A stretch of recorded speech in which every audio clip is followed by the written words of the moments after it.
Question is that the motion be agreed to. I call the member for Hasluck.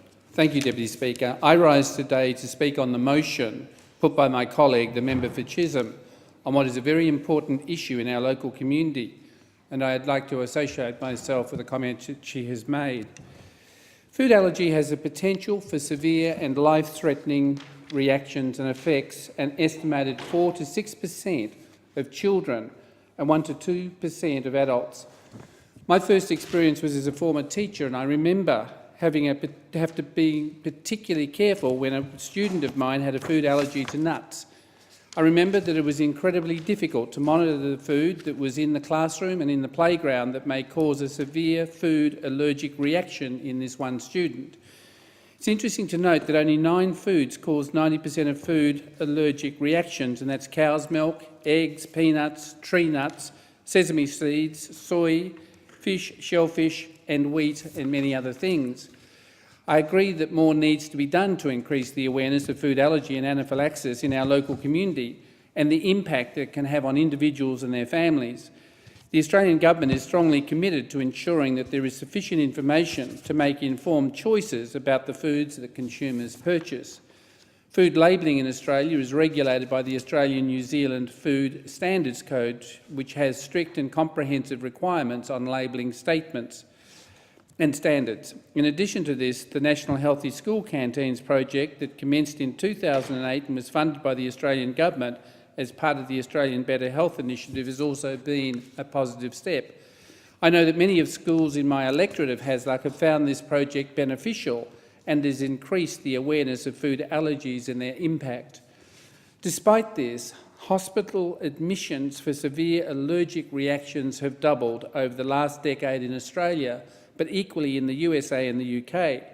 In Australia, admissions for anaphylaxis due to food allergy in children aged 0 to 4 are 5 times higher.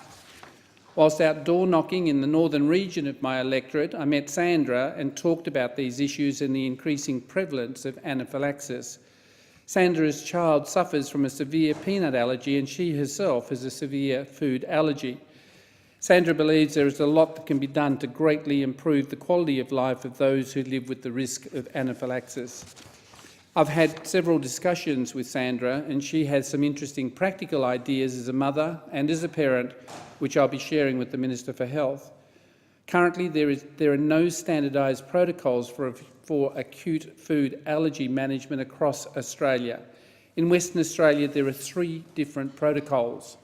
And I know that the Minister for Health in Western Australia, Dr Kim Hames, MLA, is very aware of the issues surrounding food allergy and anaphylaxis.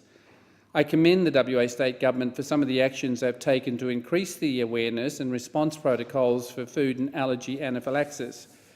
I also note and commend the COAG Legislative and Governance Forum on Food Regulation. In May 2011, they endorsed the 2010 FSAN's review report and recommendations into determining whether improvements could be made to the existing regulatory approach, which allows wider food choices for allergic consumers without compromising their safety. This has resulted in the creation of the Allergy Collaboration, which is a forum of representatives from state, territory and New Zealand governments, Australian and New Zealand allergy support associations and the food industry, including the food service sector. This is an excellent initiative, and I look forward to the positive progress in the field of food allergy and anaphylaxis awareness in the very near future. And one of the challenges I think that we often face is that was referred to by the member opposite, and that is the level of understanding of the impact that a food for a child who has an allergy has when they take something that is sudden and rapid. And as a teacher, I didn't understand the use of the EpiPen at the time. And I think that we need to give greater attention to some of the preventative measures that would ensure that no child loses a life because we do not understand their need. And the comment that I often hear, which is what you also raised, was people who say, eat more, you'll grow out of the allergy. But you don't know what the tolerance level is. You don't know what the reactive response is.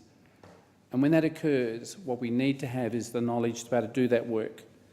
And I would certainly support any initiative that addresses the needs of those who experience anaphylaxis and food allergies. Thank you, Deputy.